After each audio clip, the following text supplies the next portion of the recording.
Palayain niyo kami sa pagmamayabang, prejudice, at lahat ng klaseng impluensya na maaaring pagpalabo sa aming paghuhusga ng anak ng Espiritu Santo. Amen. Ama naming Diyos, pinupuri ka namin, Panginoon ng langit at lupa, ang pinagmumula ng lahat ng karunungan, katotohanan at hustisya. Sa Ebanghelyo ngayong araw, pinaalala sa atin ni Jesus na ang tunay na karunungan ay ipinagkakaloob sa mga may mapagpakumbabang puso.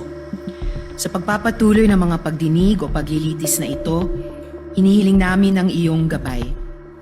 Pagkaloob niyo sa amin, ang mga senator judges, ang karunungan na matukoy ang katotohanan, pagpapakumbaba na makinig ng may bukas na isip, at lakas ng loob na gawin kung ano ang tama ayon sa aming konsensya at ang rule of law. Palayain niyo kami sa pagmamayabang, prejudice, at lahat ng klaseng impluensya na maaaring pagpalabo sa aming paghuhusga. Naway manaig ang katotohanan, katarungan, at ang kabutihang panlahat sa bawat desisyong aming gagawin.